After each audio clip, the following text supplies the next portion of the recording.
ബഹുമാനായ സത്യവിശ്വാസികളെ വിശ്വാസികൾ, അള്ളാഹുവിനെ സൂക്ഷിച്ചുകൊണ്ട് അവന്റെ വിധി വിലക്കുകൾ ജീവിതത്തിന്റെ എല്ലാ മേഖലയിലും എല്ലാ സന്ദർഭത്തിലും പാലിച്ചുകൊണ്ട് ജീവിക്കണമെന്ന് ഏവരെയും ഓർമ്മപ്പെടുത്തുകയാണ്, വസിയത്ത് ചെയ്യുകയാണ്. നമ്മുടെ കേരളത്തിൽ കഴിഞ്ഞ ആഴ്ചയിൽ ഒരു മഹാത്ഭുതം സംഭവിച്ചത് നമ്മളെല്ലാവരും ശ്രദ്ധിച്ചതാണ്.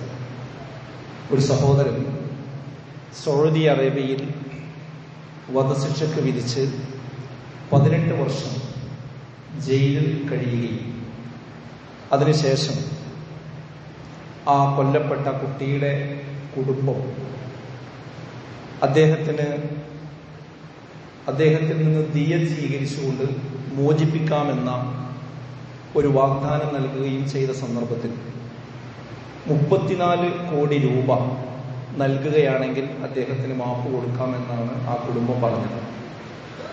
അതിന്റെ അടിസ്ഥാനത്തിൽ കേരളത്തിലെ മുഴുവൻ ആളുകളും ചുരുങ്ങിയ ദിവസങ്ങൾക്കുള്ളിൽ ഫണ്ട് കലക്ഷൻ നടത്തി ആ 34 കോടി രൂപയും സമാഹരിച്ച് നൽകിയ ഒരു സന്തോഷവേളയിലാണ് നമ്മളെല്ലാവരും ഉള്ളത്. ഇത് കേരളത്തിന്റെ ചരിത്രത്തിൽ തന്നെ വളരെ വലിയൊരു അത്ഭുതമാണ്. അതുകൊണ്ട് തന്നെ അത്തരം ഒരു കാര്യത്തിന് ഒരു ജീവൻ രക്ഷിക്കാൻ വേണ്ടി ശ്രമിച്ച, അതിന് മുന്നിൽ നിന്ന് അതിന് നിമിത്തമായ ധാരാളം ആളുകളുണ്ട്. അവർക്കൊക്കെ അള്ളാഹു തക്കതായ പ്രതിഫലം നൽകി അനുഗ്രഹിക്കുമാറാകട്ടെ എന്ന് പ്രത്യേകം പ്രാർത്ഥിക്കുകയാണ്. അവരുടെയൊക്കെ ആഹ്വാനം സ്വീകരിച്ചുകൊണ്ട് 1 രൂപ മുതൽ 1 കോടിയും അതിലപ്പുറവുമൊക്കെ അതിലേക്ക് ദാനം ചെയ്ത ഉദാരമതികളുണ്ട്. അവർക്കൊക്കെ അള്ളാഹു അതിന് തക്കതായ പ്രതിഫലം നൽകുമാറാകട്ടെ. ആ ഒരു സഹോദരൻ എത്രയും പെട്ടെന്ന് ആ ജയിലിൽ നിന്ന് മോചനം ലഭിച്ച് അദ്ദേഹത്തിന് നാട്ടിലേക്ക് തിരിച്ചെത്തുവാനുള്ള സൗഭാഗ്യം ഉണ്ടാകുമാറാകട്ടെ എന്നും പ്രാർത്ഥിക്കുകയാണ്. ഈ ഒരു ഘട്ടത്തിൽ ഈ ഒരു രൂപ സമാഹരിച്ചതിന് ശേഷം നമ്മുടെ സാമൂഹ്യ മാധ്യമങ്ങൾ പരിശോധിച്ചാൽ ചില ആളുകൾ ഈ സന്ദർഭം ഉപയോഗപ്പെടുത്തിക്കൊണ്ട് ഇസ്ലാമിനെയും ഇസ്ലാമിക ശരീഅത്തിനെയും ഒക്കെ വിമർശിക്കുവാൻ വല്ല പഴുതും കിട്ടുമോ എന്ന് അന്വേഷിച്ചു കൊണ്ടിരിക്കുന്നത് നമുക്ക് കാണാൻ കഴിയും. ആ നിലക്കുള്ള വാട്സപ്പ് സന്ദേശങ്ങളും യൂട്യൂബിലുള്ള സംസാരങ്ങളുമെല്ലാം ഇന്ന് നമുക്ക് സാമൂഹ്യ മാധ്യമങ്ങളിൽ കാണാൻ കഴിയും. സൗദി അറേബ്യയുടെ നിയമവാഴ്ചയെയും അതുപോലെ തന്നെ ആ ദിയാപണം ആവശ്യപ്പെട്ട ആ കുടുംബത്തെയും അതിലെല്ലാം ഉപരി ഇസ്ലാമിക ശരീഅത്തിനെയും ആണ് എല്ലാവരും ലക്ഷ്യം വെക്കുന്നത്. അവർ പറയുന്ന വാദം, ഇങ്ങനെ നിരപരാധിയായ ഒരു മനുഷ്യനെ ജയിലിലിടുന്നത് എന്തിനാണ്? അദ്ദേഹത്തിൽ നിന്ന് 34 കോടി രൂപ ആവശ്യപ്പെട്ടത് ആ കുടുംബത്തിൽ ചെയ്യുന്ന ഏറ്റവും വലിയൊരു ക്രൂരതയാണ്. ആ ക്രൂരത അവർ ചെയ്യാനുള്ള കാരണം അവിടെയുള്ള കോടതിയാണ്. ആ കോടതി അങ്ങനെ ഒരു ശിക്ഷ വിധിക്കാനുണ്ടായ കാരണം അതിന്റെ പിന്നിൽ ഇസ്ലാമിക ശരീഅത്താണ്. അതുകൊണ്ട് ഇസ്ലാമിക ശരീഅത്ത് എന്ന് പറഞ്ഞാൽ അതൊരു കാടൻ നിയമമാണ്, അപരിഷ്കൃതമാണ് എന്ന് വരുത്തി തീർക്കുവാൻ വേണ്ടിയാണ് പല ആളുകളും ഈ സന്ദർഭത്തിൽ ശ്രമിച്ചുകൊണ്ടിരിക്കുന്നത്. ഇവിടെ ഇങ്ങനെ ഒരു പ്രചാരണം നടക്കുമ്പോൾ എന്ത് സംഭവിക്കുമെന്ന് ചോദിച്ചാൽ, ഇസ്ലാമിനെ കുറിച്ച് അറിയാത്ത ആളുകൾ തെറ്റിദ്ധരിക്കും. ഈ പറയുന്നത് പോലെ 34 കോടി രൂപയൊക്കെ ആവശ്യപ്പെടാൻ പാടുണ്ടോ എന്ന രീതിയിലേക്കുള്ള ചിന്ത മറ്റുള്ളവരിൽ വരും. അത് ഇസ്ലാമിനെ തെറ്റിദ്ധരിക്കുവാൻ കാരണമാകും. അതുപോലെ തന്നെ വിവരമില്ലാത്ത മുസ്ലിം സമുദായത്തിലെ ആളുകളും ഇതിന്റെ യഥാർത്ഥ വസ്തുത എന്താണ് എന്ന് മതപരമായി അറിയില്ല എങ്കിൽ അവരും അതിനോടൊപ്പം ചേർന്ന് സംസാരിക്കുന്ന സാഹചര്യം ഉണ്ടാകും. എന്നാൽ ഇത്തരം ഘട്ടങ്ങളിൽ വിശ്വാസികൾ ചെയ്യേണ്ടത് എന്താണെന്ന് വെച്ചാൽ, ഒരു വിഷയം വന്നു കഴിഞ്ഞാൽ അതെല്ലാവരും പറയുന്നതിനോടൊപ്പം ചേർന്ന് നിന്ന് പറയുക എന്നതല്ല, അതിന്റെ ഇസ്ലാമിക കാര്യം എന്താണ് എന്നതിനെ കുറിച്ച് അറിയാൻ ശ്രമിക്കുക, പഠിക്കാൻ ശ്രമിക്കുക. ആ പഠിച്ച കാര്യം തെറ്റിദ്ധരിച്ച ആളുകൾക്ക് മനസ്സിലാക്കി കൊടുക്കുക എന്നതാണ് ഇവിടെ ഏറ്റവും പ്രധാനമായ കാര്യം. ഇസ്ലാമിക നിയമങ്ങൾ കാടത്തമാണെന്ന് പറയുന്നവർ ആ വിഷയം ശരിയായ അർത്ഥത്തിൽ പഠിച്ചാൽ, മുൻവിധിയില്ലാതെ മനസ്സിലാക്കിയാൽ അവരെ ഒരു പക്ഷേ ഇസ്ലാം സ്വീകരിക്കുന്ന അവസ്ഥ പോലും ഉണ്ടാവും. അത്രയും സുതാര്യവും കൃത്യവും വ്യക്തവുമാണ് ഇസ്ലാമിലെ ശിക്ഷാവിധികൾ എന്ന് അത് പഠിച്ച ഏതൊരാൾക്കും അറിയാൻ കഴിയുന്നതാണ്. കാരണം നമ്മയൊക്കെ സൃഷ്ടിച്ച അള്ളാഹുവിന്റെ നിയമമാണിത്. ആ നിയമം കുറ്റമറ്റതായിരിക്കും. അതിന് പകരം നമ്മൾ ഉണ്ടാക്കിയ നിയമങ്ങളുടെ പിന്നാലെ പോകുമ്പോഴാണ് അവിടെ അനീതി കടന്നു വരിക. അള്ളാഹു ചോദിക്കുന്നുണ്ട്, അഫഹുക്മുൽ ജാഹിലിയ്യത്തി യബ്ഗൂന വമൻ അഹ്സനു മിനല്ലാഹി ഹുക്മൻ ലിഖൗമി യുഖിനൂൻ. ജാഹിലിയ്യത്തിന്റെ അഥവാ അനിസ്ലാമിക മാർഗത്തിന്റെ വിധിയാണോ അവർ തേടുന്നത്? അതോ ദൃഢവിശ്വാസികളായ ജനങ്ങൾക്ക് അള്ളാഹുവേക്കാൾ നല്ല വിധികർത്താവ് ആരാണുള്ളത് എന്ന് വിശുദ്ധ ഖുർആൻ ചോദിക്കുന്നുണ്ട്. വിശുദ്ധ ഖുർആൻ മറ്റൊരു ഭാഗത്ത് പറഞ്ഞു, ഖുൽ യാ അയ്യുഹന്നാസേ, ജനങ്ങളെ, ഖദ് ജാഅകുമുൽ ഹഖ്ഖു മിർ റബ്ബിക്കും, നിങ്ങളുടെ റബ്ബിന്റെ അടുക്കൽ നിന്ന് ഇതാ ഹക്ക്, സത്യം മുറപ്രകാരം വന്നിരിക്കുന്നു. മിർ റബ്ബിക്കും ഫമനിഹ്തദാ, അതാര് സ്വീകരിക്കുന്നുവോ ഫഇന്നമാ യഹ്തദി ലിനഫ്സിഹി, അത് അവന്റെ നഫ്സിന് അത് വഴി കാണിക്കുക തന്നെ ചെയ്യും. വമൻ ളല്ല ഫഇന്നമാ യദില്ലു അലൈഹാ, എന്നാൽ അതാര് ഒഴിവാക്കുന്നുവോ, അതിൽ നിന്ന് വഴിതെറ്റുന്നുവോ, അതിന്റെ ഉത്തരവാദിത്വം അവന് തന്നെയായിരിക്കും. വമാ അന അലൈക്കും ബിവകീൽ, ഞാൻ നിങ്ങളുടെ മേൽ ആ നിലക്ക് ഉത്തരവാദിത്വം ഏൽപ്പിക്കപ്പെട്ടവനല്ല എന്നാണ്. ഒരാൾ നന്നാകുന്നതും ഹിദായത്ത് സ്വീകരിക്കുന്നതും അയാൾക്കാണ് അതിന്റെ ഗുണം. ഒരാൾ അതിൽ നിന്ന് വഴിതെറ്റിപ്പോയി കഴിഞ്ഞാൽ അതിന്റെ ദോഷവും അയാൾക്കായിരിക്കും. അപ്പൊ ഇത് ഇസ്ലാമികമായ ശരീഅത്തും വിധിവിലക്കുകളും ആണ് കുറ്റമറ്റത്. അത് സ്വീകരിക്കുക എന്നതാണ് എല്ലാത്തിലും വെളിച്ചമായിട്ടുള്ളത് എന്ന് നമ്മൾ മനസ്സിലാക്കണം. പിന്നെ ഇസ്ലാമിന്റെ ഈ വിഷയത്തിലൊക്കെയുള്ള ആ ഒരു പ്രസക്തി മനസ്സിലാകണമെങ്കിൽ ഇസ്ലാം ഇത് പറയുന്നത് ഏതൊരു പശ്ചാത്തലത്തിലാണ് എന്ന് ആദ്യം നമ്മൾ അറിയണം. ഇസ്ലാം വരുമ്പോൾ ജാഹിലിയ്യത്തിന്റെ കാലഘട്ടത്തിൽ എന്താണ് ഈ വിഷയത്തിലൊക്കെ ഉണ്ടായിരുന്ന നിലപാട്? പ്രതികാരങ്ങൾ മാത്രം ശീലിച്ചിരുന്ന സമൂഹത്തിലേക്കാണ് പ്രവാചകൻ വരുന്നത്. ഒരു കോഴി തൊട്ടടുത്ത പറമ്പിലേക്കൊന്ന് പോയി അവിടെയുള്ള ആ വീട്ടിൽ കയറി കഴിഞ്ഞാൽ അതിന്റെ പേരിൽ യുഗങ്ങളോളം യുദ്ധം ചെയ്ത ഒരു സമൂഹമായിരുന്നു ആ കാലഘട്ടത്തിൽ ഉണ്ടായിരുന്നത്. ഒരു വ്യക്തിയെ കൊന്നാൽ ഒരു ഗോത്രത്തെ പോലും നശിപ്പിക്കുന്ന ദുരമൂത്ത ഒരു സമൂഹമാണ് ആ കാലഘട്ടത്തിൽ ഉണ്ടായത്. ഒരാളെ കൊന്ന ഒരു ഗോത്രത്തെ മുഴുവൻ കൊല്ലുന്ന ഒരു സാഹചര്യം അന്നുണ്ടായിരുന്നു. ലാ യുഗ്സലു ഇല്ലാ ബിദ്ദം, രക്തം കൊണ്ട് മാത്രമേ കഴുകാൻ കഴിയൂ എന്നൊരു ആപ്തവാക്യമാണ് ജാഹിലിയ കാലഘട്ടത്തിൽ അവർ ഉയർത്തിവെച്ചിരുന്നത് എന്ന് കാണാൻ പറ്റും. ഒരു ബദുവിനോട്, ഒരു കാട്ടറബിയോട്, നിങ്ങളെ ദ്രോഹിച്ചവരെ ഉപദ്രവിക്കാതെ സ്വർഗത്തിൽ പ്രവേശിക്കുന്നതിൽ നിങ്ങൾക്ക് സന്തോഷമില്ലേ എന്ന് ചോദിച്ചപ്പോൾ അവൻ പറഞ്ഞത്, തിരിച്ച് പ്രതികാരം ചെയ്ത് നരകത്തിൽ പ്രവേശിക്കലാണ് എന്റെ സന്തോഷം. പ്രതികാരം ഒഴിവാക്കിയുള്ള പരിപാടിയില്ല. അതായത് തിരിച്ച് പ്രതികാരം ചെയ്യാൻ അവസരം കിട്ടിയിട്ടെങ്കിൽ നരകത്തിൽ പോയാലും വേണ്ടില്ല, ഞാൻ പ്രതികാരം ചെയ്യും. ഇങ്ങനെയുള്ള ഒരു പ്രതികാര വാഞ്ഛയാണ് അവർക്കിടയിൽ ആ കാലഘട്ടത്തിൽ ഉണ്ടായിരുന്നത്. ഇവിടെയാണ് ഇസ്ലാം പറയുന്നത് ഒരു മിതത്വം. അതായത് നിങ്ങളെ ഇങ്ങോട്ട് ആക്രമിച്ചാലും നിങ്ങൾ അങ്ങോട്ട് ചെയ്യുന്നതിന് പരിധിയുണ്ട്, അതിന് വ്യവസ്ഥയുണ്ട് എന്ന് ഇസ്ലാം പഠിപ്പിക്കുന്നത്. യാ അയ്യുഹല്ലദീന ആമനു, ഏ വിശ്വാസികളെ, കുതിബ അലൈക്കുമുൽ ഖിസാസു ഫിൽ ഖത്ല, കൊല ചെയ്യപ്പെട്ടവരുടെ വിഷയത്തിൽ പ്രതിക്രിയ നടത്തുക എന്നത് നിങ്ങൾക്കിടെ മേൽ നിയമമാക്കപ്പെട്ടിരിക്കുന്നു.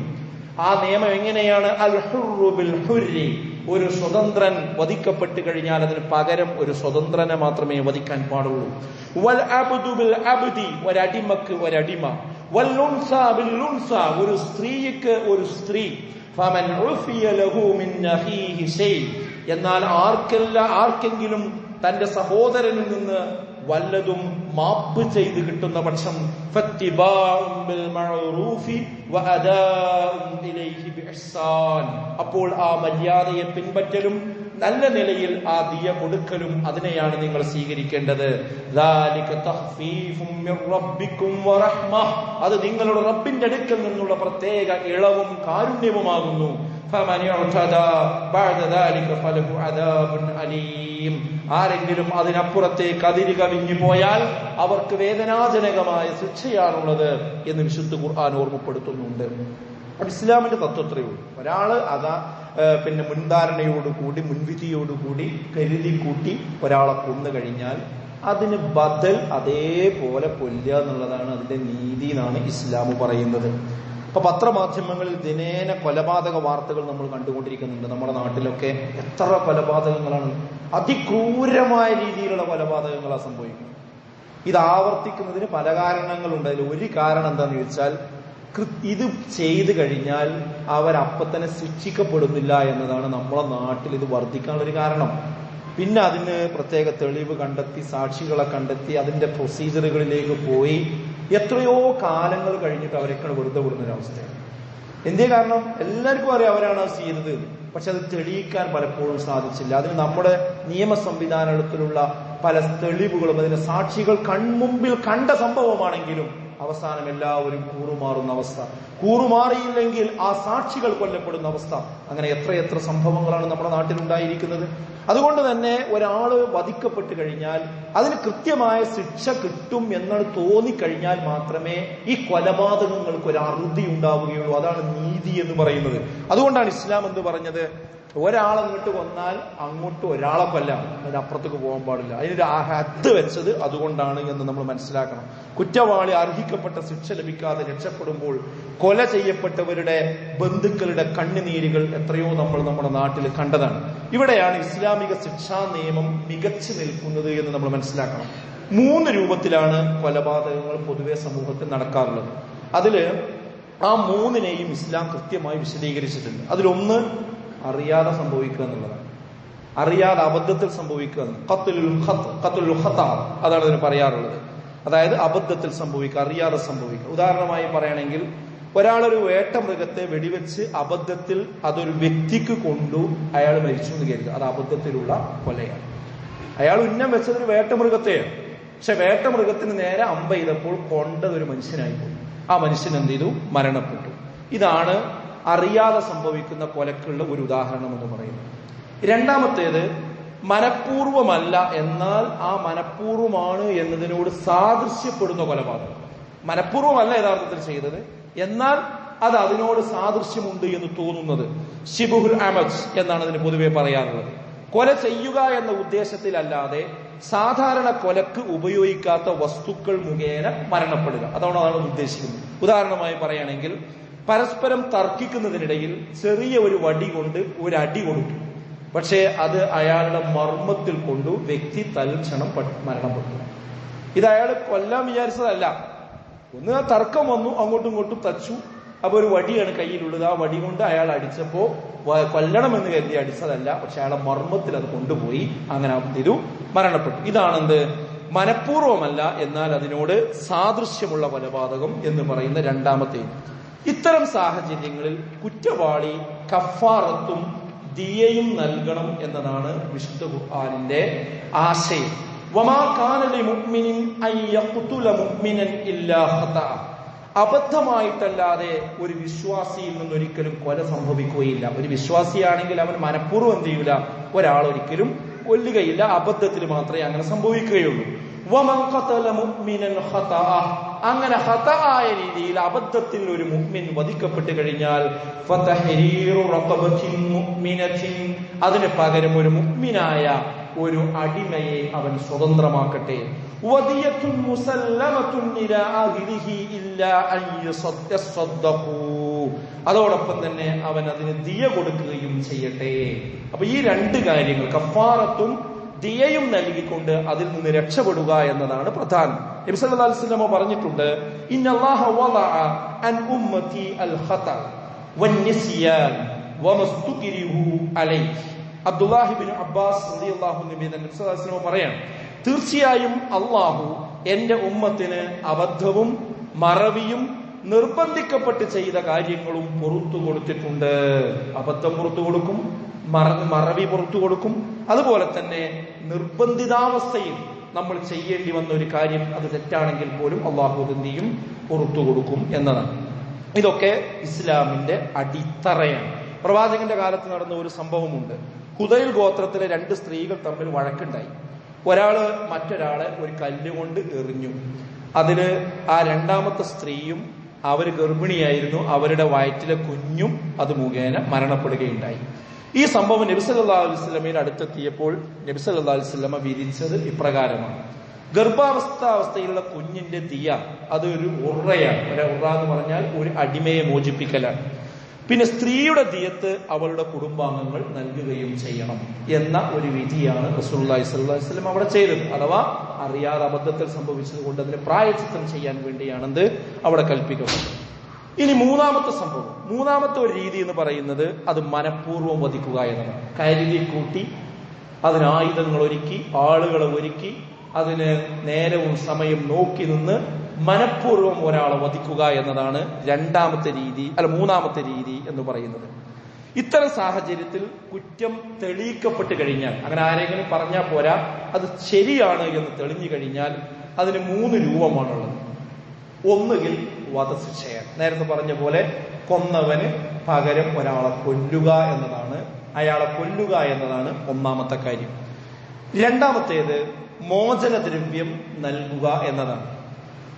അതായത് ആ കുടുംബം ആവശ്യപ്പെടുന്ന, നേരത്തെ പറഞ്ഞതുപോലെ ആ കുടുംബം ആവശ്യപ്പെടുന്ന മോചനദ്രവ്യം എത്രയാണോ അത് കൊടുത്തു കഴിഞ്ഞാൽ അയാൾക്ക് അതിൽ നിന്ന് ഒഴിവായി പോകാം. മൂന്നാമത്തേത് ആ ബന്ധുക്കൾ ഇനി മോചനദ്രവ്യവും വേണ്ട എന്ന് പറഞ്ഞ് പൂർണ്ണമായി ആ ബന്ധുക്കൾ അവന് മാപ്പ് കൊടുക്കുകയാണെങ്കിൽ അവനെ വിട്ടൊഴിവാകും. ഇതാണ് മൂന്നാമത്തെ ആ രീതി, അഥവാ ബന്ധുക്കൾ കുറ്റവാളികൾക്ക് മാപ്പ് നൽകുക എന്നതാണ്. ഇവിടെയാണ് ഇസ്ലാമിന്റെ മാനവികത മികച്ചു നിൽക്കുന്നത് എന്ന് നമ്മൾ മനസ്സിലാക്കണം. ഇത് തീരുമാനിക്കാനുള്ള അവകാശം വേദന അനുഭവിക്കുന്ന ബന്ധുക്കൾക്കാണ് അള്ളാഹു നൽകിയിരിക്കുന്നത്. നിങ്ങൾ ആലോചിച്ച് നോക്കൂ, നമ്മുടെ നാടുകളിലൊക്കെ ഇങ്ങനെ കോടതി കുറ്റക്കാരനാണ് എന്ന് കണ്ടു കഴിഞ്ഞാൽ കോടതിയാണ് ശിക്ഷ വിധിക്കുക. ശരിക്കും ശ്രദ്ധിക്കണം പോയിന്റ്. കോടതിയാണ് ഇയാൾ വധശിക്ഷയ്ക്ക് വിധിക്കുക അല്ലെങ്കിൽ ജീവപര്യത്തിന് വിധിക്കുക, കോടതിയാണ്. എന്നാൽ ഇസ്ലാമിക നിയമപ്രകാരം കോടതി ഇയാൾ കുറ്റക്കാരനാണോ അല്ലേ എന്ന കാര്യമേ തീരുമാനിക്കുന്നു. ഇയാൾ കുറ്റക്കാരനാണോ എന്ന വിഷയം തെളിവുകൾ സഹിതം നല്ല അന്വേഷണത്തിലൂടെ രണ്ടുപേരുടെയും വാദം കേട്ട്, അത് ഇനി ഒരു അന്യഭാഷ സംസാരിക്കുന്ന ആളാണ് എങ്കിൽ അയാൾക്ക് ട്രാൻസ്ലേറ്റർമാരെ വെച്ച് അത് കേട്ട് അയാൾക്ക് പറയാനുള്ളത് തിരിച്ചു കേട്ട്, അങ്ങനെ അവസാനം ഇയാൾ കുറ്റക്കാരനാണോ അല്ലേ എന്ന കാര്യമാണ് കോടതി അവിടെ തീരുമാനിക്കുന്നത്. എന്നാൽ ശിക്ഷ വിധിക്കേണ്ടത് ആ കോടതിയല്ല. ഇസ്ലാമിക കോടതി വധശിക്ഷ വിധിക്കുന്നില്ല. അത് വിധിക്കുന്നത് ആരാ? അത് വേണോ വേണ്ടോ എന്ന് തീരുമാനിക്കുന്നത് ആ കൊല്ലപ്പെട്ട വ്യക്തിയുടെ കുടുംബത്തിന് വിട്ടുകൊടുക്കുകയാണ്. ആ കുടുംബത്തിന് വിട്ടുകൊടുക്കുകയാണ്. ഇനി നിങ്ങൾ തീരുമാനിച്ചു, അയാൾ കുറ്റക്കാരൻ, ഇയാൾ തന്നെയാണ് നിങ്ങളെ ബന്ധുവിനെ കൊന്നിട്ടുള്ളത്, നിങ്ങളുടെ മകനെ കൊന്നിട്ടുള്ളത്, നിങ്ങളുടെ ഭർത്താവിനെ കൊന്നിട്ടുള്ളത്. ഇനി നിങ്ങൾ തീരുമാനിച്ചുകൊള്ളൂ അയാളെ എന്ത് ചെയ്യണം. നിങ്ങൾക്ക് 3 ഓപ്ഷൻ ഉണ്ട്. നിങ്ങൾക്ക് ഒന്നുകിൽ കോടതിയോട് ആവശ്യപ്പെടാമെന്ന്, ഞങ്ങൾക്ക് വളരെ വലിയ വേദനയുണ്ട്, അതുകൊണ്ട് ഞങ്ങളെ ആളെ കൊന്നതുപോലെ തന്നെ അയാളെ കൊല്ലണം എന്നാവശ്യപ്പെടാം. അപ്പൊ അത് ഗവൺമെന്റ് നടപ്പാക്കും. അതല്ല, അവർ പറയണെന്ത്, ഇത്ര കാശ് ഞങ്ങൾക്ക് ദിയ തന്നു കഴിഞ്ഞാൽ ഞങ്ങൾ അദ്ദേഹത്തിന് വിട്ടുകൊടുക്കാം. അപ്പൊ ആ കാശ് അവർ നിശ്ചയിക്കുന്ന തുക അത് ഗവൺമെന്റ് അദ്ദേഹത്തിൽ നിന്ന് വസൂലാക്കി തിരിച്ചു കൊടുത്ത് അദ്ദേഹത്തെ മോചിപ്പിക്കും. അതല്ല, അവർ പറയണത് ഞങ്ങളത് പുറത്തിരിക്കുന്നു, ഞങ്ങൾ അദ്ദേഹത്തിന് മാപ്പ് കൊടുത്തിരിക്കുന്നു എന്നാണ് പറയുന്നത് എങ്കിൽ അപ്പോഴും അവരെ പുറത്തുകൊടുക്കും. അവിടെ ഒരിക്കലും ഇസ്ലാമിക ഭരണകൂടമല്ല, കോടതിയല്ല അയാൾക്ക് വധശിക്ഷ വിധിക്കുന്നത്, മറിച്ച് അയാൾ കുറ്റക്കാരനാണോ അല്ലേ എന്ന് തീരുമാനിക്കുക മാത്രമേ ചെയ്യുള്ളൂ. നമ്മുടെ നാട്ടിൽ അങ്ങനെയല്ല. കോടതി ഇവിടെ ഒരു കുറ്റകൃത്യം നടന്നു കഴിഞ്ഞാൽ അത് സ്റ്റേറ്റിനെതിരെയുള്ള കുറ്റകൃത്യമായിട്ടാണ് വിലയിരുത്തപ്പെടുന്നത്, വ്യക്തിക്കെതിരെയുള്ള കുറ്റകൃത്യമായിട്ടല്ല. അതുകൊണ്ട് സ്റ്റേറ്റാണ് അതിന് ശിക്ഷ വിധിക്കുന്നത്. അവിടെ അങ്ങനെയല്ല. അതിന്റെ ശിക്ഷ വിധിക്കാനുള്ള അവകാശം ആ കുടുംബങ്ങൾക്ക് വിട്ടുകൊടുക്കുന്നു എന്നത് നമ്മൾ മനസ്സിലാക്കേണ്ടതുണ്ട്. വമൻ ഖുതില മദ്ലൂമൻ ഫഖദ് ജഅൽനാ ലിവലിയിഹി സുൽത്താനൻ ഫലാ യുസ്രിഫ് ഫിൽ ഖത്ൽ ഇന്നഹു കാന മൻസൂറാ. ആക്രമിക്കപ്പെട്ടവനായ നിലയിൽ ആരെങ്കിലും കൊല്ലപ്പെടുന്ന പക്ഷം അവന്റെ കൈകാര്യക്കാരന് നാം ഒരു അധികാരം ഏർപ്പെടുത്തി കൊടുത്തിട്ടുണ്ട്. എന്നാൽ അവൻ കൊലയിൽ അതിര് കവിയുകയും ചെയ്യരുത്, നിശ്ചയമായും അവൻ സഹായിക്കപ്പെട്ടവനാകുന്നു. അപ്പൊ ആ അധികാരം ആർക്ക് കൊടുത്തു? ആ കുടുംബത്തിനാണ് തീരുമാനിക്കാനുള്ള അവകാശം, അധികാരം കൊടുത്തിട്ടുള്ളത്. എന്നാൽ ഇവിടെയും ഇസ്ലാം ക്ഷമക്കും വിട്ടുവീഴ്ചക്കുമാണ് പ്രേരിപ്പിക്കുന്നത് എന്ന് നമ്മൾ മനസ്സിലാക്കണം. നോക്കൂ നിങ്ങൾ, ഫമൻ ഉഫിയ ലഹു മിൻ അഖീഹി ശൈഉൻ ഫത്തിബാഉൻ ബിൽ മഅറൂഫി വഅദാഉൻ ഇലൈഹി ബിഇഹ്സാൻ.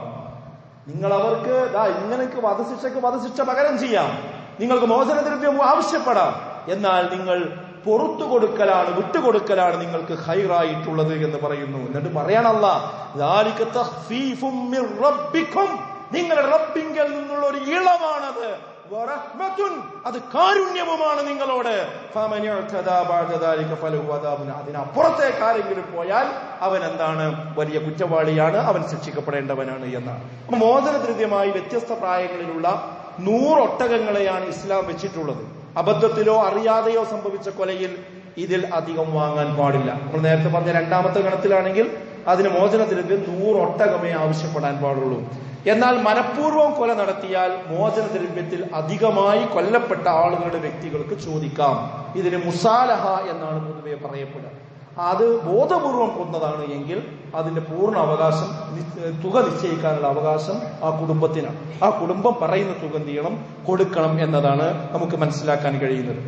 നോക്കൂ, നിങ്ങൾ പണ്ഡിതന്മാര് പറഞ്ഞത്, ആരെങ്കിലും ഒരു വിശ്വാസിയെ മനഃപൂർവ്വം കൊന്നാൽ അതിലെ തീരുമാനം കൊല്ലപ്പെട്ട വ്യക്തിയുടെ രക്ഷാധികാരികൾക്ക് കൈമാറും. അവർ ആഗ്രഹിക്കുന്നുവെങ്കിൽ അവരെ കൊല്ലാം, അവർ ആഗ്രഹിക്കുന്നുവെങ്കിൽ അവർക്ക് രക്തപ്പണം കൊടുക്കാം.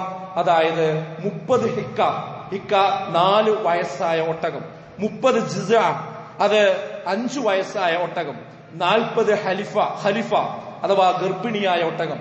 അവർ പരസ്പരം സുൽഹ് അഥവാ ധാരണയിലായി സമ്മതിക്കുന്നതെന്തും അവരുടേതാണ്. അത് ദിയത്തിനെ ശക്തിപ്പെടുത്താൻ വേണ്ടിയാണ് എന്നാണ് ഇതൊക്കെ ക്രോഡീകരിച്ചുകൊണ്ട് പണ്ഡിതന്മാര് പറഞ്ഞതിന്റെ ഒരു പരിഭാഷ എന്ന് പറയുന്നത്. പ്രതികാര നടപടിയിലെ ഇസ്ലാമിന്റെ നീതി എത്രത്തോളം ഉണ്ടെന്ന് ഇനി പറയുന്ന കാര്യങ്ങൾ കൂടി നമ്മൾ മനസ്സിലാക്കിയാൽ നമുക്ക് വ്യക്തത കൂടുതൽ വരും. കൊല്ലപ്പെട്ട വ്യക്തിയുടെ ഉത്തരവാദപ്പെട്ടവർ എല്ലാവരും വധശിക്ഷയിൽ യോജിക്കണം. ഒരാൾ മാപ്പ് കൊടുത്താൽ അതിനെയാണ് പരിഗണിക്കുക. ശരിക്കും ശ്രദ്ധിക്കേണ്ട പോയിന്റ്. ഒരു കുടുംബം, അവരെ വാപ്പയാണ് മരണപ്പെട്ടത്, ഉമ്മയുണ്ട്, മക്കളുമുണ്ട്. ആ ഉമ്മയും മക്കളും കൂടി ആലോചിച്ചിട്ട് അതിന് ഒരാൾ മാപ്പ് കൊടുത്താൽ അതിനെയാണ് പരിഗണിക്കുക. ഒരാൾ മാപ്പ് കൊടുത്താൽ ബാക്കിയുള്ളവർക്ക് ദിയ ലഭിക്കും. ഒരാൾ മാപ്പ് കൊടുത്താലും നീയും ബാക്കിയുള്ളവർക്ക് ദിയ ലഭിക്കും. പിന്നെ കൊല്ലപ്പെട്ട വ്യക്തിയുടെ ഉത്തരവാദപ്പെട്ട എല്ലാവരുടെയും അഭിപ്രായങ്ങൾക്ക് കാത്തു നിൽക്കുകയും ചെയ്യും. ആ വീട്ടിലെ എല്ലാവരുടെ അഭിപ്രായങ്ങൾക്കും നീയും കാത്തു നിൽക്കും. ഉദാഹരണമായി പറഞ്ഞാൽ, കൊല്ലപ്പെട്ട വ്യക്തിയുടെ മകൻ പ്രായപൂർത്തി എത്തിയിട്ടില്ലെങ്കിൽ അവന് പ്രായപൂർത്തി എത്തുന്നതുവരെ കുറ്റം വിധിച്ചാലും കാത്തിരിക്കും. കാരണം എന്തു തീരുമാനിക്കണമെന്ന് അവന്റെ കൂടി അവകാശമാണ്.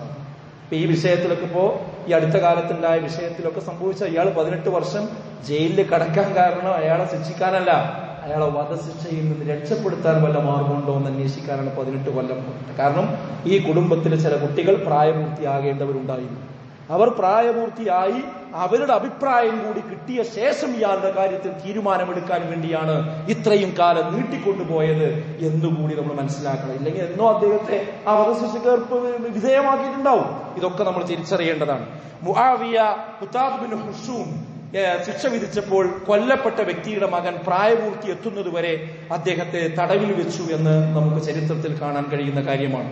ഒരു സംഘം ചേർന്നാണ് ഒരാളെ കൊന്നത് എങ്കിൽ മുഴുവൻ ആളുകളെയും പ്രതികാര നടപടി എടുക്കുകയും ചെയ്യും. ഇത് ഇസ്ലാമിന്റെ മറ്റൊരു തത്വമാണ്. ഉമർ റളിയല്ലാഹുവിന്റെ കാലത്ത് 4-5 ആളുകൾ ചേർന്ന് ഒരാളെ ചതിയിലൂടെ വധിച്ചപ്പോൾ അദ്ദേഹം പറഞ്ഞു, ആ കൊലപാതകത്തിൽ സ്വൻആയിലെ ആളുകൾ മുഴുവൻ പങ്കാളിയായിരുന്നെങ്കിൽ ഞാൻ അവരെ എല്ലാവരെയും വധിക്കുമായിരുന്നുവെന്നാണ്. അപ്പൊ ആ പങ്കാളികൾ ആരെ കണ്ടോ അവരൊക്കെ ഇതിന് വിധേയമാകും. പ്രതികാര നടപടി ഒരിക്കലും കാടത്തമല്ല, അത് ആശ്വാസമാണ് എന്ന് നാം തിരിച്ചറിയേണ്ടതുണ്ട്. വലക്കും ഫിൽ ഖിസാസി ഹയാത്തുൻ യാ ഉലിൽ അൽബാബ് ലഅല്ലക്കും തത്തഖൂൻ. ബുദ്ധിമാന്മാരെ, തുല്യ ശിക്ഷ നൽകുന്നതിലാണ് നിങ്ങളുടെ ജീവിതത്തിന്റെ നിലനിൽപ്പുള്ളത്. നിങ്ങൾ സൂക്ഷ്മത പാലിക്കുന്നതിന് വേണ്ടി എത്രേ ഈ നിയമനിർദ്ദേശങ്ങൾ എന്നാണ്. ഒരാൾ വധിക്കപ്പെട്ടു, അതിനൊരു ചോദ്യമല്ല, മറുപടിയില്ല. അയാൾ ഇങ്ങനെ അതിന്റെ വധിച്ച ആളിങ്ങനെ ഉഷാറായിട്ട് അങ്ങാടി കൂടി ഇങ്ങനെ നടക്കുമ്പോൾ ആ കുടുംബക്കാർക്ക് ഉണ്ടാകുന്ന വേദന എത്രയും. അതാണ് പിന്നെ എന്ത് ചെയ്യല്, അവര് സ്വന്തം നിയമം കയ്യിലെടുക്കാൻ കാരണമാവല്, അവര് കൊല്ലാൻ കാരണമാവല്, അതാണ് രാജ്യത്ത് പ്രശ്നങ്ങൾ ഉണ്ടാക്കല്. എന്നാൽ ആ കുറ്റവാളിയെ ഗവൺമെന്റ് കൃത്യമായി കണ്ടെത്തി ശിക്ഷിച്ചു കഴിഞ്ഞാൽ അതോടുകൂടി രാജ്യത്ത് സമാധാനം നിലനിൽക്കും. അതാണ് ഇസ്ലാം പറയുന്നത്. അപ്പൊ പ്രതികാര നടപടി സ്വീകരിക്കുക എന്നത് അത് കാടത്തമല്ല, അത് വ്യക്തിക്കും കുടുംബത്തിനും സമൂഹത്തിനും സുരക്ഷയും ആശ്വാസവും നൽകുന്ന കാര്യമാണ് എന്ന് നമ്മൾ മനസ്സിലാക്കണം. പരസ്യമായി ജനങ്ങൾക്കിടയിൽ വെച്ച് ശിക്ഷ നടപ്പാക്കുന്നത് ഈ കാലഘട്ടത്തിൽ യോജിച്ചതല്ല എന്നൊക്കെ സോഷ്യൽ മീഡിയയിലൂടെ പല ആളുകളും പറയാറുണ്ട്. എന്നാൽ അങ്ങനെ ചില ക്രൂര കൃത്യങ്ങൾക്ക് അതിനുള്ള ശിക്ഷ, വ്യഭിചാരികൾക്ക് എറിഞ്ഞ് കൊല്ലുക എന്ന ശിക്ഷ, അതുപോലെ വധിച്ചവനെ സമൂഹത്തിൽ അറിയപ്പെടുന്ന രീതിയിൽ അതിന് വധിക്കുക എന്ന ശിക്ഷ, ഇതങ്ങ് കിട്ടിക്കണ്ടു കഴിഞ്ഞാൽ അത്തരം തെറ്റുകൾ ചെയ്യാൻ പിന്നെ 2-3 പ്രാവശ്യം ആലോചിച്ചിട്ട് ഒരാൾ രംഗത്ത് വരും. അത് തെറ്റുകളിൽ നിന്ന് ജനങ്ങളെ പിറകോട്ട് കൊണ്ടുപോകാൻ അതിന്റെ ശിക്ഷ കുറച്ച് കഠിനമാണെന്ന് പറയണം. ഇപ്പോ സൗദി അറേബ്യയിലൊക്കെ കാടത്തമാണെന്ന് പറഞ്ഞിരുന്ന ആളുകള് നമ്മുടെ നാട്ടിൽ ചില ക്രൂരമായ കൊലപാതകം ഉണ്ടായി. ഇപ്പോ ആലുവയിൽ ഒരു പെൺകുട്ടിയെ പീഡിപ്പിച്ചു കൊന്ന ആ വ്യക്തിയെ സംബന്ധിച്ച ആളുകള് അയാൾക്ക് വധശിക്ഷ വിധിച്ചപ്പോൾ പടക്കം പൊട്ടിച്ച് അവിടെ ആഘോഷിക്കുകയായിരുന്നു. ഇത് സൗദി അറേബ്യക്ക് കൊടുക്കുന്ന ശിക്ഷ ഇവിടെയും കൊടുക്കണം എന്ന് സോഷ്യൽ മീഡിയയിൽ എത്ര ആളുകൾ പറയാറുണ്ട്. എന്തേ കാര്യം? അത് അങ്ങനെയാണ് അതിന്റെ അവസ്ഥ. അപ്പൊ അത് നമ്മൾ കൃത്യമായി മനസ്സിലാക്കണം. ദിനേന എത്രയോ കൊലപാതക വാർത്തകൾ വായിച്ച് അതിനൊന്നും ഒരു തുമ്പുമില്ലാതെ പോകുമ്പോൾ വേദനിക്കാത്തവർക്ക് കൃത്യമായി നടപ്പാക്കപ്പെടുന്ന നിയമങ്ങളിൽ വേദനിക്കുന്നത് അന്ധമായ ഇസ്ലാം വിരോധം ഒന്നുകൊണ്ട് മാത്രമാണ് എന്ന് നമ്മൾ മനസ്സിലാക്കേണ്ടതുണ്ട്. എന്താണ് അതുകൊണ്ട് ലക്ഷ്യം എന്ന് ഈ സൂക്തത്തെ വിശദീകരിച്ച് അബുൽ ആലിയ പറയുന്നുണ്ട്. അള്ളാഹു പ്രതികാര നടപടിയെ ജീവിതമാക്കിയിരിക്കുന്നു. എത്രയോ ആളുകൾ കൊല്ലാൻ ഉദ്ദേശിക്കുന്നവരാണ്, എന്നാൽ കൊല്ലപ്പെടുമെന്ന ഭയം അവരെ അതിൽ നിന്ന് തടയുന്നു എന്നാണ്. അപ്പൊ ഇതൊക്കെ ഇസ്ലാമിന്റെ തത്വങ്ങളാണ്. അപ്പൊ വിഷയങ്ങൾ പഠിക്കുമ്പോഴാണ് ഇസ്ലാമിന്റെ അന്യൂനത നമുക്ക് ബോധ്യപ്പെടുക. എന്താണ് വിഷയങ്ങൾ എന്ന് പഠിക്കാതെ പ്രതികരണങ്ങൾ നടത്തുന്നത് അപകടങ്ങളിലേക്കാണ് നമ്മളെ നയിക്കുക. നാം കാര്യങ്ങൾ പഠിച്ച ശേഷം മാത്രമായിരിക്കണം യഥാർത്ഥത്തിൽ പ്രതികരിക്കേണ്ടത്. ഇപ്പൊ ഇവിടെ ഉണ്ടായ സംഭവം എന്താ? ഇതിലെല്ലാം പെടുക, ഇതിൽ മൂന്നാമത്തതിലാണ് പെടുക. നമ്മളപ്പോ ഈ കേരളത്തിലെ ആ വ്യക്തിക്ക് സംഭവിച്ച വിഷയം മൂന്നാമത്തതിലാണ്. എന്താ മൂന്നാമത്തതിൽ പെടാൻ കാരണം? ആ വാർത്തകളിൽ നിന്നും അത് അദ്ദേഹവുമായി ബന്ധപ്പെട്ട് അവിടെ സൗദി അറേബ്യയിലെ കോടതിയിൽ അതിന്റെ പരിഭാഷകന്മാരായി വന്നിരിക്കുന്ന ആളുകളുടെ ഇന്റർവ്യൂകളൊക്കെ പുറത്തു വന്നിട്ടുണ്ട്. അതൊക്കെ കേട്ട് കഴിഞ്ഞാൽ നമുക്ക് ആ കാര്യം മനസ്സിലാവും. അതായത് ഈ കുട്ടി, ഒരു പ്രയാസമുള്ള കുട്ടിയെ നോക്കാൻ വേണ്ടിയാണ് അദ്ദേഹത്തെ വിസ എടുത്ത് കൊണ്ടുപോയത്. എന്നാൽ അദ്ദേഹം അവിടെ എത്തിയ ആ മാസം തന്നെയാണ് 2006 നവംബർ അതേ മാസത്തിലാണ് ഈ കുട്ടിയുമായി യാത്ര ചെയ്യുന്ന സമയത്ത് ട്രാഫിക് സിഗ്നലിൽ കുട്ടി വണ്ടി ഓടിച്ചു പോകാൻ നിർബന്ധിക്കുകയും അങ്ങോട്ടും ഇങ്ങോട്ടും കശവിശയുണ്ടാകുകയും ഇവന്റെ മുഖത്തേക്ക് തുപ്പുകയും ചെയ്തപ്പോൾ ആ കുട്ടിയെ തള്ളി മാറ്റി എന്നാണ് അദ്ദേഹം പറയുന്നത്. ആ സമയത്ത് ആ കുട്ടിയുടെ ശ്വസനത്തിന് ഘടിപ്പിച്ചിരിക്കുന്ന ആ ഒരു യന്ത്രം തകരാറിലാകുകയും പിന്നെ കുറച്ച് യാത്ര മുന്നോട്ട് പോയപ്പോൾ ആ കുട്ടി ചലനമറ്റ് കിടക്കുന്ന അവസ്ഥ കണ്ടുവെന്നാണ്. അപ്പോൾ അദ്ദേഹം ചെയ്യേണ്ടത് എന്താണ്? യഥാർത്ഥത്തിൽ അദ്ദേഹം ചെയ്യേണ്ടത് വേഗം തൊട്ടടുത്തുള്ള ഹോസ്പിറ്റലിൽ എത്തിക്കണം, കുടുംബത്തെ വിവരമറിയിക്കണം, ഇങ്ങനെ കുട്ടിക്ക് അബദ്ധം സംഭവിച്ചിട്ടുണ്ട് പറഞ്ഞു. അതാണ് ഇത് ശരി. പക്ഷെ സ്വാഭാവികമായും അവിടെ സംഭവിച്ചത് അദ്ദേഹത്തിന്റെ ഒരു സുഹൃത്തിനെ വിളിച്ചു വരുത്തുകയും അവരവിടെ പെട്ടെന്ന് രക്ഷപ്പെടാൻ അവരുടെ മനസ്സിൽ തോന്നിയ ഒരു പൈശാചികമായ ഒരു കഥ അവർ മെനഞ്ഞുണ്ടാക്കുകയും ചെയ്തു. എന്താ അവർ ചെയ്തത്? ഒരു കൊള്ളക്കാരി വന്ന് ഞങ്ങൾ ആക്രമിച്ചു, അങ്ങനെ സംഭവിച്ചതാണ് എന്ന് വരുത്തി തീർക്കാൻ ശ്രമിച്ചു. അപ്പോഴാണ് അത് കോടതിയിൽ വിശകലനം ചെയ്തപ്പോൾ അവർക്കത് തെളിയിക്കാൻ കഴിഞ്ഞില്ല. അത് സംശയത്തിന് ഇടമുണ്ടായി. അവിടെയാണ് കോടതി നിരീക്ഷിക്കുന്നതെന്ന് യഥാർത്ഥത്തിൽ ആ കുട്ടിയെ പെട്ടെന്ന് ഹോസ്പിറ്റലിൽ എത്തിച്ചിരുന്നുവെങ്കിൽ ആ കുട്ടിക്ക് ഒരു പക്ഷേ ജീവൻ തിരിച്ചു കിട്ടിയിരുന്നു. അത് അദ്ദേഹം ചെയ്തില്ല. അതുകൊണ്ടത് മനഃപൂർവ്വമുള്ള കൊലപാതകമായി. ഇവിടെയാണ് ഇതിന്റെ പോയിന്റ് കിടക്കുന്നത്. ഇതാണ് കോടതി അങ്ങനെ വിധിക്കാനുള്ള കാരണം. അത് നമ്മൾ കൃത്യമായിട്ട് മനസ്സിലാക്കണം. അത് അദ്ദേഹത്തിന് കുറ്റം പറയാൻ കഴിയുമോ? ഒരു മനുഷ്യൻ പെട്ടെന്ന് അങ്ങനെ സംഭവിക്കുമ്പോൾ എന്ത് ചെയ്യുമെന്ന് ആർക്കൊന്നും പറയാൻ കഴിയില്ല. അതും അദ്ദേഹത്തിന്റെ അങ്ങനത്തെ ഒരു അവസ്ഥയുമാണ്. അങ്ങനെയാണ് അദ്ദേഹം ജയിലിൽ പോയത്. സ്വാഭാവികമായിട്ടും ഈ കുടുംബത്തെ സംബന്ധിച്ചിടത്തോളം ഒരു കുട്ടിയെ അവർക്ക് നഷ്ടപ്പെട്ടിരിക്കുകയാണ്. ആ കുട്ടിയെ രക്ഷപ്പെടുത്താൻ വേണ്ടി, ആ കുട്ടിക്ക് ഒരു ജീവിതം ഉണ്ടാക്കി കൊടുക്കാൻ വേണ്ടി ഒരാളെ അതിനായി വിസ എടുത്ത് ശമ്പളം കൊടുത്ത് നിലനിർത്തി കാറുണ്ടാക്കി യന്ത്രങ്ങൾ ഘടിപ്പിച്ച് അങ്ങനെ അവനെ സന്തോഷപരമായി ജീവിപ്പിക്കാൻ ശ്രമിച്ചതാണ്. പക്ഷെ ആ കുട്ടിയാണ് അവർക്ക് കൈവിട്ടു പോകുന്നത്. അപ്പൊ സ്വാഭാവികമായിട്ട് നമ്മളൊന്ന് ആലോചിച്ചു, നമ്മളെ മറ്റൊരു സംസ്ഥാനത്തെ ഒരു തൊഴിലാളി നമ്മളൊരു കുട്ടിയെ നോക്കാൻ വേണ്ടി കൊണ്ടുവന്നിട്ട് വന്ന മാസം തന്നെ ആ കുട്ടി അവന്റെ കൂടെ പോയിട്ട് ഇങ്ങനെ സംഭവിച്ച് അവൻ അതിലൊരു അസ്വാഭാവികമായ ഒരു കഥയുണ്ടാക്കി നമ്മളോട് പറഞ്ഞാൽ നമുക്ക് എന്ത് തോന്നും? സ്വാഭാവികമായിട്ട് നമുക്ക് വിഷമം തോന്നും. നമ്മളെ മകനല്ലേ. അപ്പൊ ആ ഒരു വിഷമം ആ കുടുംബത്തിനുണ്ട്. അതുകൊണ്ടാണ് ആ കുടുംബം ദിയ ആവശ്യപ്പെട്ടത്. ഇനി ആ കുടുംബം പറയണ കൊല്ലുന്ന ചെയ്യണമെന്ന് പറഞ്ഞാൽ കൊന്നേ പറ്റൂ. പക്ഷെ അത് ചെയ്തില്ലല്ലോ. ദിയ ആവശ്യപ്പെടുകയേ ചെയ്തിട്ടുള്ളൂ. ആ ദിയ ഉണ്ടാക്കി കൊടുക്കാൻ നമ്മൾ കേരളം മുഴുവൻ ഒന്നിച്ചു നിന്നു. അപ്പൊ നമ്മൾ തോന്നുന്നത് അങ്ങനെ കുറ്റം ചെയ്താലാണ് ഇങ്ങനെ ശിക്ഷിച്ചോട്ടെ. ഇല്ല, ഇസ്ലാം പറയുന്നത് മാപ്പ് കൊടുക്കലാണ് ഏറ്റവും ഹൈർ. ഇസ്ലാമിക രാജ്യത്തൊക്കെ ഇങ്ങനെ ദിയ നിശ്ചയിച്ചു കഴിഞ്ഞാൽ ഇസ്ലാമിക ഗവൺമെന്റ് തന്നെ, അതിന്റെ ഏജൻസികൾ തന്നെ ആ പണം സമാഹരിച്ചുകൊണ്ട് കണ്ടെത്തി അതിൽ നിന്ന് രക്ഷപ്പെടുത്താൻ ശ്രമിക്കുന്ന ഒട്ടേറെ സംഭവങ്ങളുണ്ട്.